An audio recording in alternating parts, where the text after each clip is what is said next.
Merci beaucoup, Monsieur le Ministre.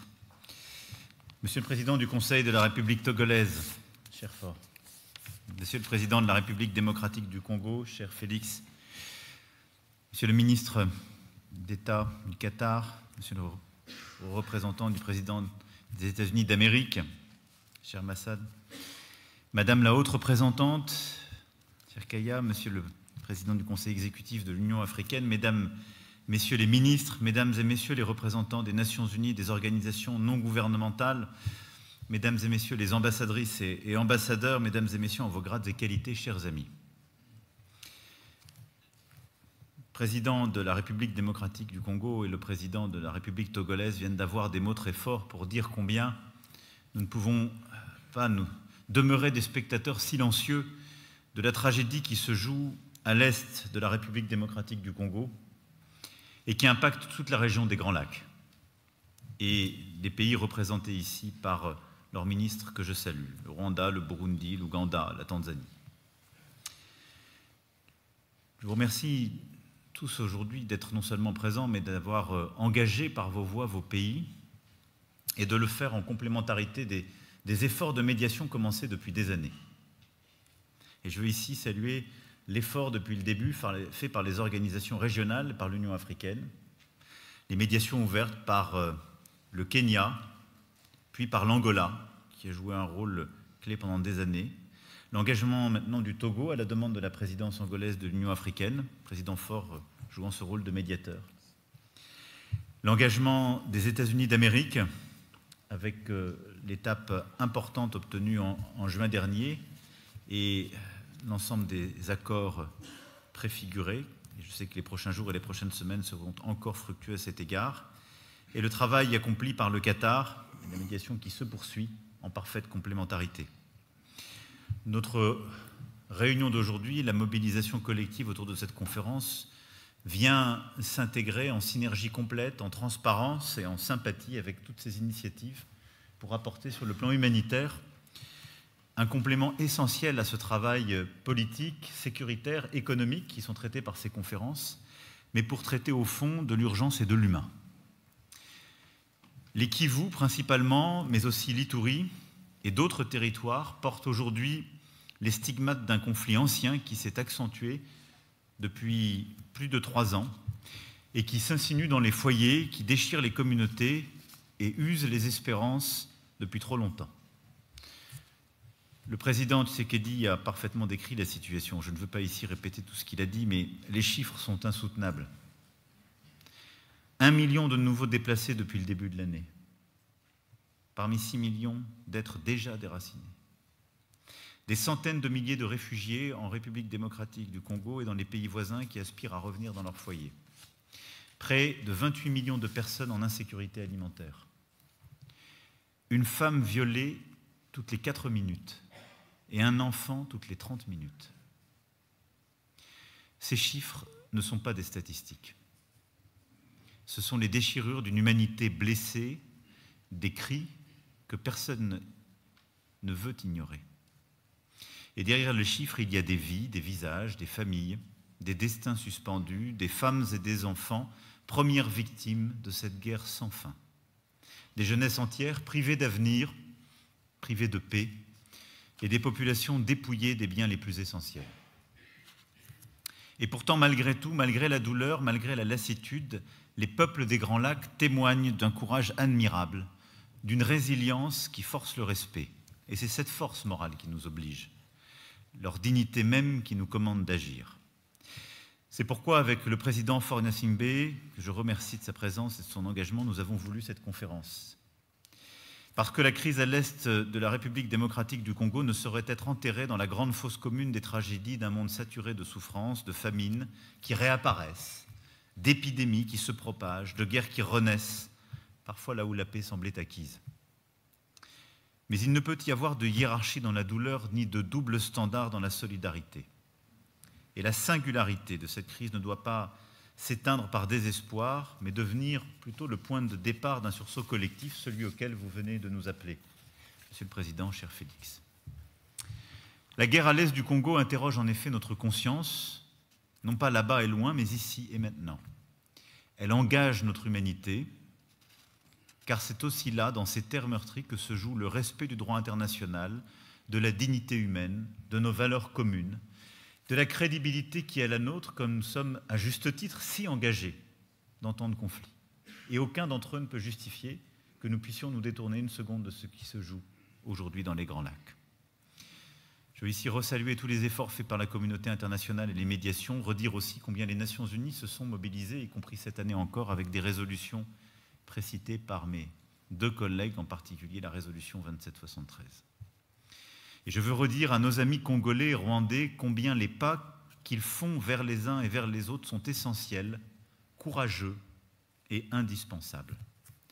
La paix ne peut se construire que dans le dialogue, dans la volonté, dans le courage, mais elle ne saurait être durable si les populations en sont absentes.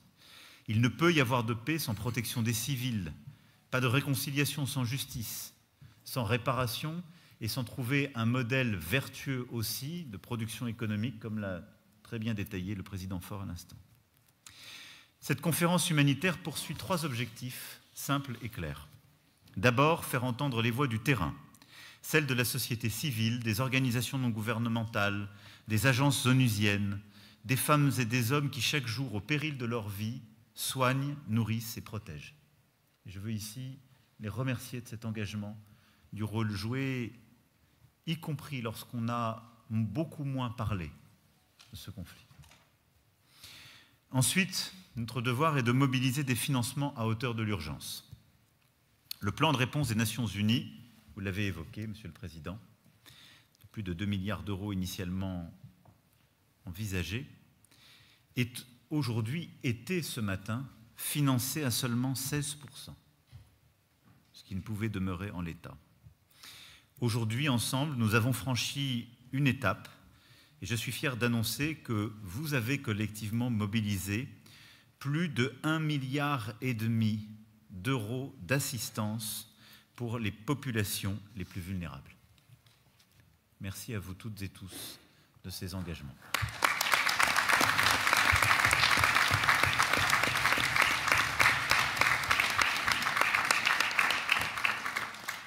Ce seront des médicaments, de l'alimentation, mais aussi, et le président y tient beaucoup à juste titre, des capacités redonnées aux populations de rebâtir leur quotidien, de retrouver leur autonomie alimentaire et économique, de pouvoir retrouver une activité qui stabilise ce qui est le cœur même du travail des humanitaires.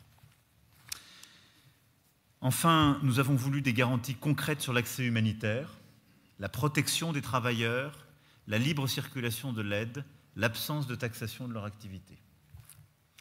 Des voies, des moyens, des résultats, voilà les 3 piliers de notre engagement. En disant tout cela, je veux saluer avec beaucoup de force le courage des humanitaires, ceux qui documentent les crimes, pensent les blessures et redonnent espoir, ceux qui, chaque jour, prennent le risque de leur vie pour sauver celle des autres. 13 d'entre eux ont été tués depuis janvier. 13. Et en me félicitant de l'aide mobilisée aujourd'hui, je veux dire à leurs proches, à leurs équipes, notre reconnaissance et notre solidarité. Nous devons protéger ces femmes et ces hommes comme on protège un trésor d'humanité. C'est le droit international qui nous y oblige. C'est notre devoir moral et notre dignité qui nous y conduit. S'agissant de l'accès humanitaire, je veux aussi annoncer ici qu'à l'issue de nos échanges, et pardon de vous avoir fait un peu attendre, nous avons acté, devrait dans les prochaines semaines, à la réouverture de l'aéroport de Goma pour des vols humanitaires de jour, de petit gabarit, compte tenu des contraintes logistiques. Ces accès sont indispensables, ils seront faits dans le respect de la souveraineté congolaise, afin que les premiers vols humanitaires puissent reprendre sans délai, et ils seront également complétés par des corridors humanitaires et des accès humanitaires, par exemple aussi ceux venant depuis le Burundi. C'est un signal concret, attendu, nécessaire pour les populations, et je sais combien mes amis en charge de la médiation qatari et aux États-Unis d'Amérique sont attachés à veiller au bon respect de cette réouverture et à ce que toutes les conditions puissent l'accompagner. Et je veux vraiment les en remercier au-delà de leur présence. Je sais que les prochains jours, chers amis, seront actifs sur tous ces sujets. La France restera engagée aux côtés des États de la région dont nous partageons souvent des liens humains, linguistiques et culturels. Nous soutiendrons les efforts diplomatiques prometteurs en cours pour une solution politique durable dans le respect absolu de l'intégrité territoriale et de la souveraineté de la RDC et de tous les États de la région, pour la mise en œuvre des résolutions du Conseil de sécurité, pour la poursuite sans entrave des missions de la MONUSCO, pour la lutte contre les forces négatives et les discours de haine, pour le travail d'enquête indépendant sur les violations des droits humains qui a été lancé sous l'égide des Nations Unies. Je veux ici aussi souligner combien le contrôle africain doit être renforcé, combien ce qu'a dit le président Faure, au titre évidemment de sa médiation et au compte de l'Union africaine, est important et nous croyons en effet à cette approche. Car il n'est pas de paix sans justice, ni de justice sans vérité, si exigeante soit-elle. Chers amis, je veux vous remercier une fois encore pour votre mobilisation aujourd'hui autour des Grands Lacs et autour de cette urgence humanitaire, répondant à cet appel à agir vite, ensemble et lucidement pour redonner espoir aux populations de l'Est du Congo.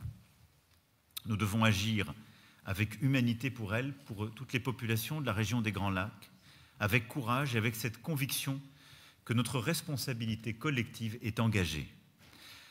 Et pour conclure, si Félix me le permet, je voudrais citer les mots de Patrice Lumumba. « À mes enfants que je laisse et que peut-être je ne reverrai plus, je veux qu'on dise que l'avenir du Congo est beau. »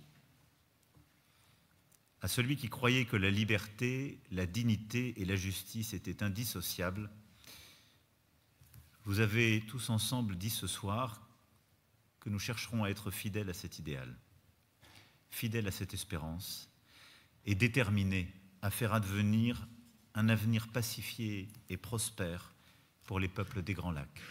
Merci infiniment pour votre temps, votre engagement. Je vous remercie.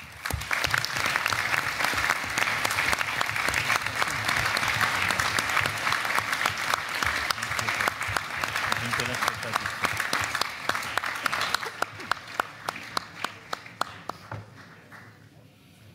No.